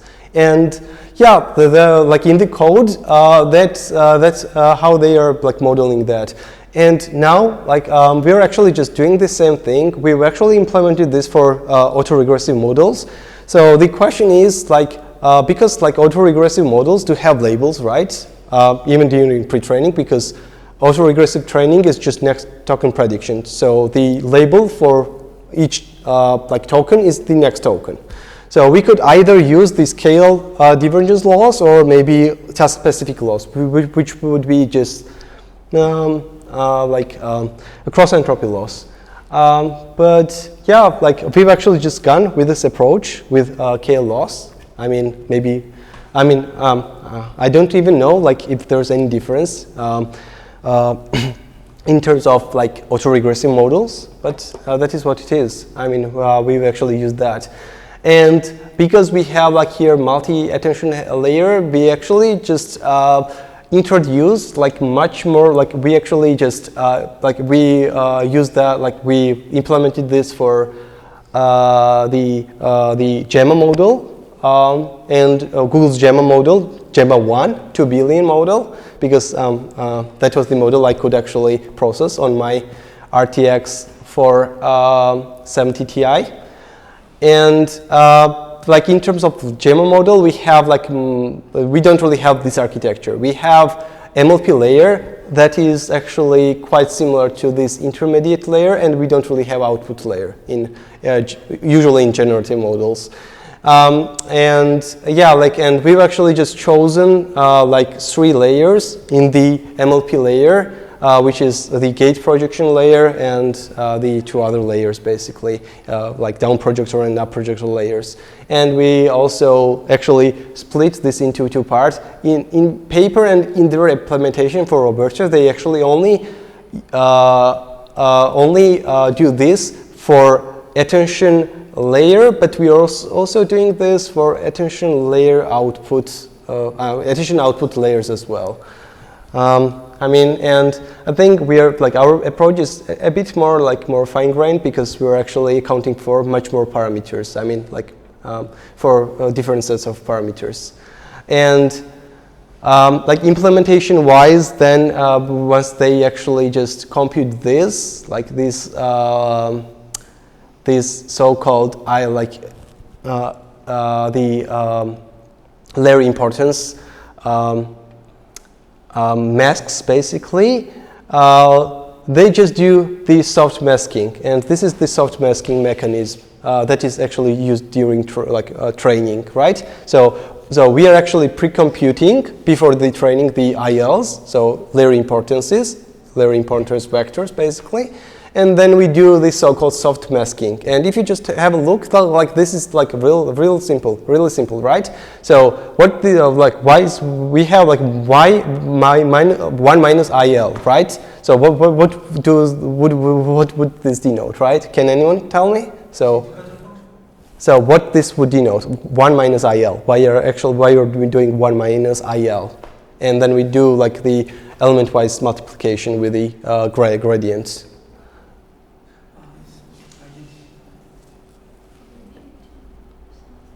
So basically, like this is really easy, right? So yet again, what importance tells us, right? So if importance is high, so we know that we shouldn't change the model too much.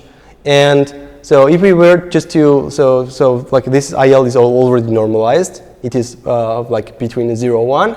So if the value is like 0.9, like 0.9, right? So we have to we have to scale the respective gradient of that parameter, like with that knowledge, right? So we say that, okay, when we compute the original model's gradient, okay, let's scale the gradients with respect to our pre-computed importance scalars, right? Because if we have high importance, we shouldn't just move too much, right? So we should scale down the gradient of that parameter. And if it's too high, if it's low, then okay, we are just downscaling, but not that much, because if it's just 0.1, we would have 0.9, and 0.9 would actually lead to much lesser scaling. Much smaller change of the gradient value, which is delta L, and that is delta L with respect to the original, our model's gradient with respect to L layer, basically. And we have delta L hat. And yeah, and with that delta L hat, then we actually do the step, basically. So if we had an optimizer, we would actually just compute that gradient. We would actually then do a step, and then basically that would actually update the parameters with this gradient. So basically that is the soft masking mechanism that they are talking about. That is why the whole thing is called test. And they are also using during training one other thing that I haven't really included here because it would be just too much. And they are actually using the so-called what do they call? They actually just introduced an extra loss into the loss function with lambda hyperparameter, and and that loss is actually contrastive loss. And with that contrastive loss, they actually try to differentiate between the original knowledge and the newly introduced knowledge. And that is just much more technical in real terms, but with contrastive loss, they actually try to just to improve the knowledge transfer. And so what they do is that they actually retain, they actually just move apart the original knowledge from the newly introduced knowledge, even though they may have some overlaps.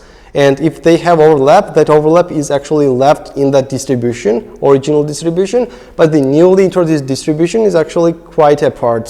So they actually just try to drag these distributions apart. Because maybe I'll just, if I had a paint, right? If you were just, let me just use paint here. I don't really know how to use paint here. But if we have a circle, right? And that is just all the model parameters, right? All the model knowledge. And we have some dots there, somewhere in the middle. Just go a little bit up. No. Inside the slide. Go to drawing. Where the drawing? Wait. Okay, here it is. And then just arrange quick style. What should I click? Just drawing. Okay, let me just quick styles and ABC or something. Oh, no, this is text. I just want pen. Shape outline. Sketched. Okay, whatever. So basically, just imagine a circle that is just the whole our total like knowledge of the model, and we have like some dots inside that circle, right? That may represent our new new data, basically. And we would just want to just like split this circle into two circles, right? So this is our original distribution, and this is our new distribution, and we just want these apart. So that model will just retain its original performance on this one, on this distribution, and yeah, it will easily differentiate the new domain from the old original domain. So basically, that's their approach. And yeah, I just want to tell you that we've already implemented this, and yeah, but I don't really have any empirical results for now because we haven't really started training, but maybe we'll just do like in a few days or in a few weeks. I think at least like that should be done like in 2 weeks or something.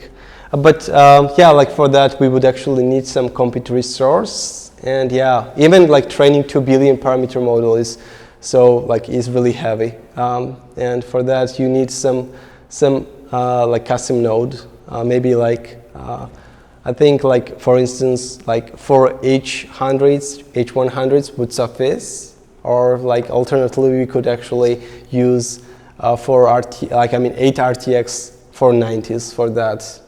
I mean like on maybe 3 gigabytes like textual corpus, and yeah, if our experiment turns to be successful, then yeah, we could actually just scale that to much bigger domains, basically. I think that's it, and yeah, let me actually just okay. So thank you for your patience. And yeah, by the way, if you have any questions with regarding all this, yeah, you can ask. If you just want some code as well, like actual implementation code, yeah, you can just like mail me, and yeah, I can actually just send you the code like for all this. Even like this DAS paper actually has a great implementation for Roberta, and they have actually the Jupyter notebook that shows their method on two-layer neural network, which is really easy to comprehend. I didn't really just like have the time to include that code as well, because in slides it's really hard to include code. But anyway, like if you are interested in DAS approach, yeah, you can have a look at their GitHub, which is called Continual LM. So. Yeah, and like one of the creators of this paper is also really serious scientist who works at Google, and yeah, is really like famous, and yeah, at least I have him like on my LinkedIn. So yeah, and when I read his name, I was actually, wow, okay, this guy is really cool. So basically that's it. So if we just do all these steps, so if we fertilize our tokenizer, like if we do like the initialization part with at least like what Guy et al. Actually showed us, and then if we implement this DAS approach so that we don't really end up with catastrophic forgetting, we could potentially have a language model, generative language model that could write with proper Georgian, and yeah, and after that we can like scale like to any number of node domains. And by the way, this approach is actually much more technical than I've actually introduced it here, because if you want to introduce the new domains, they actually do this, they actually compute the cumulative layer importance, and you have to have the layer importances of the previous domains. So yeah, So why do we need to mention that, right? So if you were just to train this on Georgian, and maybe then you were just to introduce the data from some Georgian, of some Georgian company, right? Then you just need to have just to compute this cumulative layer importance score, and then just do this all the soft masking during pre-training on that new domain. And this can be also just as we already mentioned, this can be also just used for the fine-tuning, domain adaptive fine-tuning as well. But our focus was just pre-training. And originally, Michael et al. Actually wrote that for fine-tuning part. And yeah, that is what it is. So maybe you have more questions. So my point is that maybe not all of you are actually familiar with transformer architectures. Maybe not all of you are familiar with attention mechanism or all the other layers of the transformer. We can actually have a presentation on that as well. But at least I just wanted you to show that with low resources and low text. Textual resources and low computational resources, we can achieve some decent models. But yeah, you can just take my word with a grain of salt until we show you the results. So yeah, so the questions. Yeah. So what should we do? We have very little training data for fine-tuning. How to teach the model to pay attention to this new training data? Or should we just generate new synthetic data?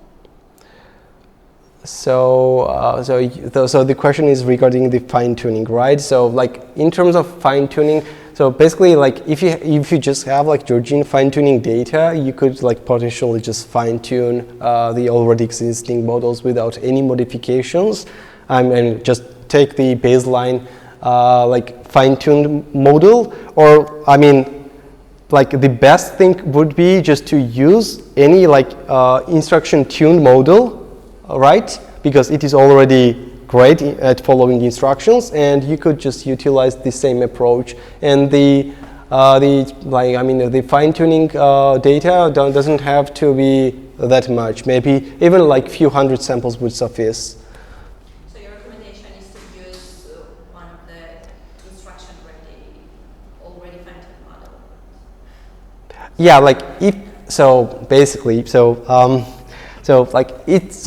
our method is just about the pre-training, so called about creating the foundation model, right? Or maybe it's just improving the foundation model on custom domains, and one such domain is Georgian.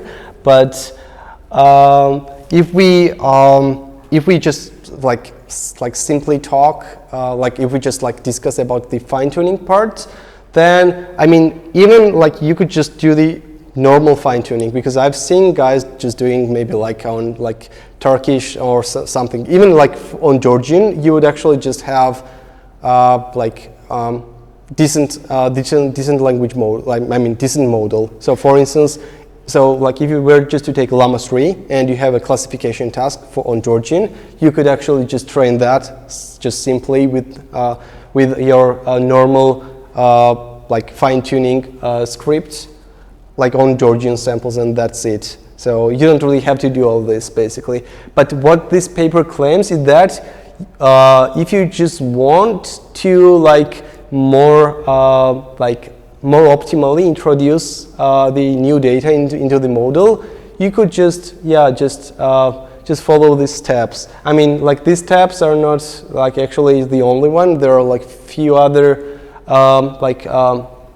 domain adaptive pre-training approaches prior to this, and yeah. So my answer would be no, don't really use this. You can actually just fine-tune the language model as it is. But if you want to really just optimize everything, yeah, you could use that. So I would actually just pick the fine-tuned, instruction-tuned model, not the foundational model, and then would straight pre-train on the desired data. Even though like Georgian tokens are not in there, that doesn't, we don't really care.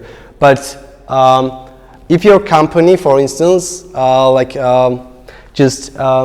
maybe wanted to use these open source LLMs, for instance, Llama 3 in their tasks, you would that would be totally unoptimal, right? Because Tokenizer is really unoptimal for Llama 3. It doesn't really have like Georgian tokens, so like for instance, like 10 characters is like 30 tokens, and that is just related, to higher inference times. Much bigger inference times than for English. So like I'm just talking about like in this presentation, I just wanted just to show you that it's all possible to have the like domain specific language models just for like maybe like domain specific language models that are just for certain companies, or just have a domain specific language model that is for whole Georgian basically. And that is the one way, because if you try to train these kinds of language models, even 1 billion parameter language model on Georgian, first you won't have like enough textual corpus, like high quality textual corpus, and also you won't have like enough computational resources. It will just cost you like at least few $100,000 just to train such big models. So we tried to train from scratch 1 billion linear language model, but yeah, that was actually totally for vain, because it's really hard to train like even 1 billion parameter language models, even on like small data. Computationally, we had like 2 A100s, and that was the model just to like train on maybe like 6 gigabyte corpus actually needed, I think like few months to and like 6 months or 7 months. So so just stick to regular fine tuning. Once like if someone makes like a great foundational model, then just fine tune that. But if not, just fine tune the already existing foundational language models. Yeah, maybe. Yeah. So would it be correct to say that this continual domain adaptive learning is like alternative to fine tuning? So basically, like the continual pre-training is actually called, is usually mentioned as post-training. So we have like pre-training, we have fine-tuning, and they call this post-training because this is actually done after pre-training. And so what was the original question? So is the fine-tuning, like this domain adaptive learning, like alternative approach to fine-tuning? If you want to make the language... I wouldn't actually just call the alternative to fine-tuning, because like for me, like just fine-tuning is just like instruction tuning. So basically you're just grooming your model. You have like some of the people actually groom some other people, but yeah, like fine-tuning is actually way different from this, because here we just try to yeah, like you could also just say that we are fine-tuning, but we are just introducing a new knowledge into the model, and fine-tuning is not about like introducing new knowledge. During fine-tuning, it is usually it is usually seen that you don't really introduce new knowledge into the language model. You're just using the getting the latent knowledge of the language model and just like pulling that revving that up. So basically, yeah. Okay, thanks.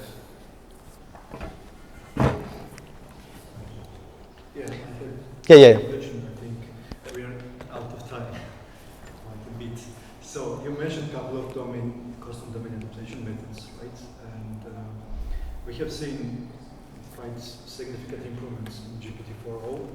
frequent Alexander in Georgian language. Obviously, we just saw technical reports, but not much about training methods or architecture. And we have read a couple of speculations what might be happening behind the scenes. And what's your idea? Yeah, I know that question was coming. So GPT plus. So I'm not the person to talk about GPT-4. It is just an engineering miracle, by the way. These model architectures, basically, we haven't really covered. We've just talked here about just the vanilla transformers as it is. Maybe Llama 3 is just the transformer, the transformer plus model that just utilizes the grouped query attention. But yeah, then we have the so-called mixture of experts, and we also see the rise of other types of models, non-transformer models. And I think that they could already, so my reasoning that, so they're during the model training, they're actually just pre-training from the scratch, but they could also have already possibly the approach that does this kind of continual training.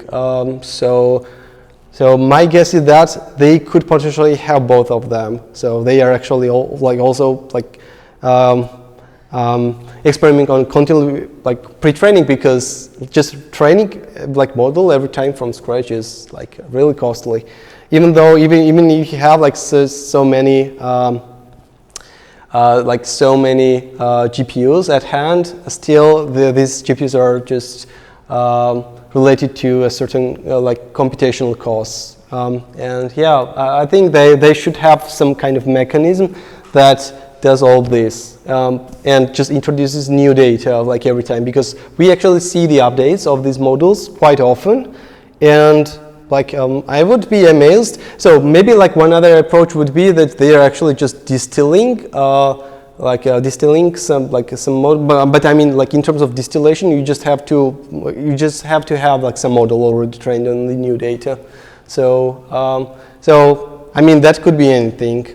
Even usually when I watch Karpasi videos, he doesn't even talk. So when he was talking about tokenizers, he was actually talking about stuff that, okay, I don't really know. But I mean, then I was you actually just worked there, dude. I mean, you actually know what's really happening there. But he's not really talking that much about some hidden stuff that they actually they actually do. And I think OpenAI is way ahead of the open source approaches, because they actually have resources, they have great minds, and I think they also utilize the open source research, and I think they should be way ahead of us at the moment. So I mean, it could be anything. That would be my answer. And yeah, one thing that I want to mention is that, so maybe after few years, we'll actually see non-transformer architectures, and I'm actually really excited with architectures so we see that we've seen first real successful architecture like Jamba, for instance, which is a fusion of Mamba and transformer. And so if you have read, so I would actually just encourage you to read the paper about S6 architecture, about the so-called state space models and the hypo theory that is being used there. And I mean, these guys actually have done quite great things. And yeah, we have Jamba, and I think I'm also excited for the JEPA models. And I also usually just follow Jan LeCun on that, and yeah, he's saying I just love the way he is actually looking at the future, and says that, okay, we won't achieve too much with the current architectures because transformers doesn't have the so-called internal tools for instance reasoning, and it doesn't have working memory, and yeah, these are just quite a big downsides. And even though like transformers don't really have like such tools inherently. We are actually seeing like quite an improvement like from year to year. And yeah, like we've seen so many trends, right? We've seen like different architectures. We've seen like mixture of experts and so on. So I mean, there's so many things to learn, but even though we already know that such things are happening, we are still at the bottom. So we don't really have even one Georgian language open source language model. So at least we have to start with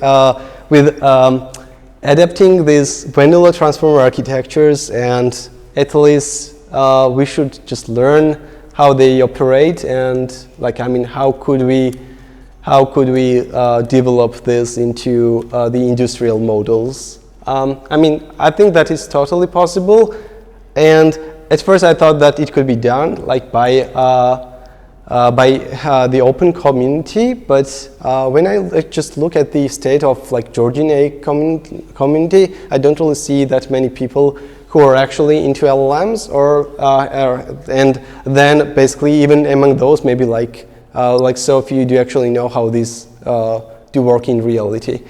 And yeah, I think we should like at least like just expand on this part, on the deep learning part, and yeah, just learn how this work and how could we just train these models. Because like maybe after some time, and even now, maybe you've already checked like even GPT-4 Omni and Claudius 3.5, even Claudius 3 was already great on Georgian. And after some time, maybe after a few years, like every Georgian company will be using their API. And that will be just the end of that, basically. Like we won't even have the desire just to like work on such kinds of models, right? Because who actually wants to spend like hours and hours of their life like working on some like scratch models? I mean like on like 2 billion parameter models, right? That don't really do anything other than okay, just generate some bullshit text and that's it. Another reason is that Jan Likon himself said that it's pointless to start PhD in LLMs because there are some. Yeah, what I'm saying is that you don't really have to start like PhD in LLMs, but you just have to like the PhD people from different fields just have to like at least just know like this theory, right? Because if you just go to like any like maybe university in Georgia, no one actually knows like what is transformer there. No one knows, because I mean like they do know how math works. They actually know that like these transformers can be actually just written like in pure like functional form, and they actually know some so much about those functional spaces. Maybe not that much, but at least like some of them. And yeah, that's it. They will tell you, okay, that's okay. I've just like okay, that is not that much different than like, for instance, what was it? Maybe like Fourier series or something. But like in a practical sense, we have people who like actually develop these models, and so like all the Georgian companies will start using that, and yeah, that will be just the reality. So you won't ever have just the desire to like work on these models, just like work on the data. And by the way, just even training like 1 billion parameter model is just so like resource heavy. When we started, like I think we were just group of three people just working on that. So we have tried to parse all the Georgian internet, and then we actually just came to a conclusion that okay, the data is not enough, and like it's like almost hard, like impossibly hard just to clean this data, because I mean just data cleaning just takes too much time, and that is like, and if you just clean the data, if you just do everything, if you just like write the like data loader, and you may have like different approaches during modeling and all that, yeah, still. Like after like pre-training these language models, you have to like fine-tune these beasts, basically. So what I'm saying is that we don't really need PhDs in language models, but we need PhDs like who actually just speak about like these models, not maybe like some people like from like marketing or something who actually just like read about like generative pretraining, like generative like transformers, like I mean on a note, and then they are actually just expressing their thoughts like on such models and on the security of the so-called AI. So that is kind of bullshit. I mean, what security, right? These models are just dumb. So there's the recent paper that actually shows that the visual language models are actually blind. I mean, totally blind. They can't even like do the most basic stuff that any like child could do. And yeah, then the question is whether like these models are actually like benchmarked correctly, or if we are just evaluating these models correctly at all. Because I mean they are dumb, and even like these, like even GPT-4o, like I'm usually using that for Pythonish tasks. But when I turn to like for instance Rust, I mean he couldn't even generate one workable script basically. I mean, yeah. That is what it is, but at least just training this, I mean, starting like just working on the data would be like really, really great, because like the models may change, but the data will stay here, and the data is just the heart of these models. And yeah, someone has just to like scrape the internet. Someone has to just like get all the training data, as much training data as we can, and yeah, well, why not? And it would be just like at least really cool just to train these models, and at least just use these models in like chatbot scenarios. Because I think right now all the classical chatbots are just like even like neural networks, but they just do just only two things, right? Intent classification and entity extraction. So that's it, basically, all the current chatbots. And we could just we could have like more advanced chatbots at least. And the other part is like multimodality. And yeah, we could also have like our Georgian, like we could also convert this like for Llama 3 into like multimodal entity. So with shallow or deep fusing basically. And yeah, but so for me, just like learning these new like ways and just learning like how can we achieve what someone has achieved is quite enough for me usually. And it would be cool if we at least had like Lava-like language model for Georgian. That would be quite an achievement. Yeah, that is just my thoughts.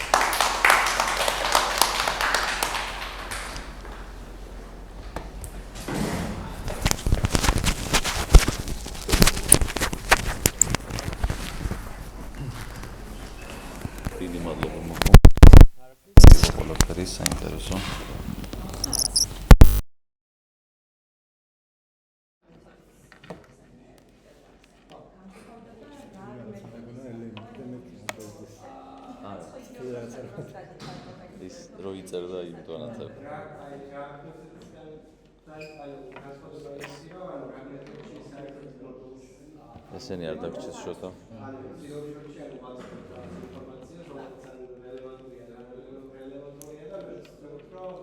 ეს გონი ამას ეკითხა შენ იმას.